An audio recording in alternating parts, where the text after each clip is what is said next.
Halo semuanya, saya Angga Sugian dari kelas 11 biasa 1. Saya ingin membahas materi ekonomi tentang perpajakan. Kenapa saya pilih perpajakan? Saya punya alasan akan itu. Perpajakan merupakan hal wajib bagi kita dan kita harus mengerti kenapa kita harus membayar pajak. Kita lanjutkan sebagai berikut. Kenapa? Apa itu pajak? Apa sebenarnya pajak? Dan kenapa kita harus membayar pajak sebagai warga negara Indonesia? Ayo kita bahas. Pajak. Pajak mempunyai pengertian sebagai berikut. Itu kontribusi wajib kita pada negara dan bersifat memaksa, tidak mendapatkan imbalan secara langsung dan untuk penyelenggaraan negara dan pemakmuran rakyat. Dan itu dipungut berdasarkan Undang-Undang Dasar tahun 1945 pasal 23A. Dan fungsi pajak itu ada 4 sebagai berikut. Ada fungsi budgeter, ada fungsi alokasi, fungsi distribusi, dan fungsi regulasi atau stabilitas. Apa manfaat pajak? Kita lihat. Manfaat pajak itu sebagai sumber penerimaan negara, pembiayaan dalam rangka pemberian rasa aman bagi seluruh lapisan masyarakat, dan pembiayaan pembangunan dalam segala bidang. Kenapa ada sumber penerimaan negara itu berhubungan dengan APBN? Karena APBN salah satu penerimaannya itu melalui pajak. Sebagai berikut. Karena APBN yang digunakan itu sebagai penerimaan itu bisa dipakai sebagai pembangunan infrastruktur, meringankan beban masyarakat, subsidi, layanan kesehatan, dan ketahanan pangan. Dan Uju juga mewujudkan suasana nyaman seperti untuk ketahanan negara, keamanan, dan ketertiban. Jenis-jenis pajak dan penggolongannya.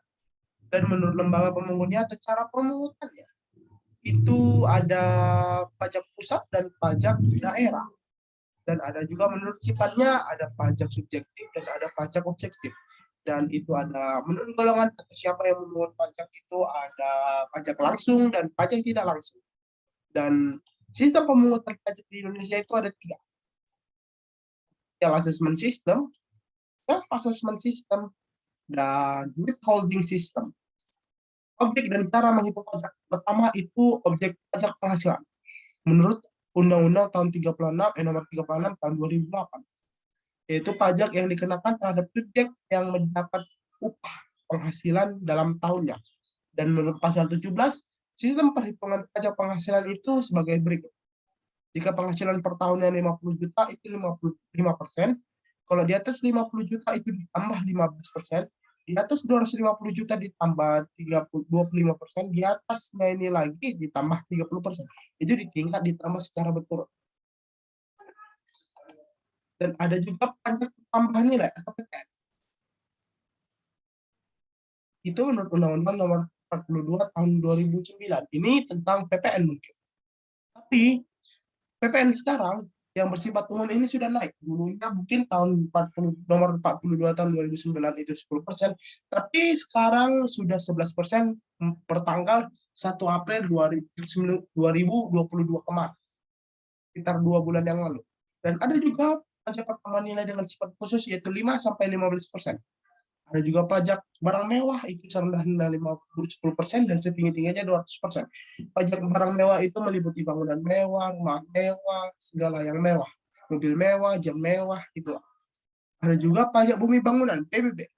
Menurut nomor Undang-Undang tahun 1994,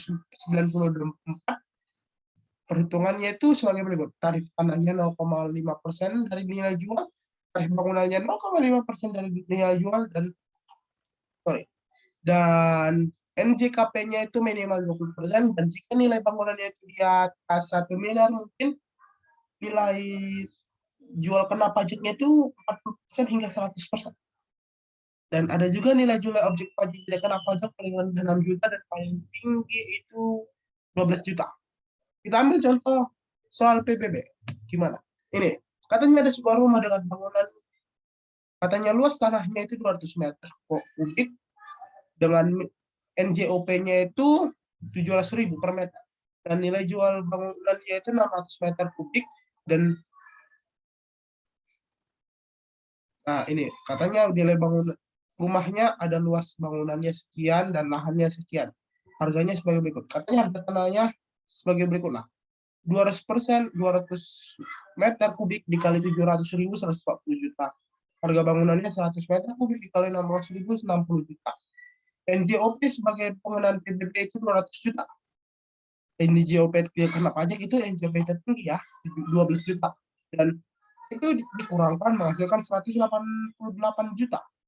Maka NJOP-nya ini dikali 20%.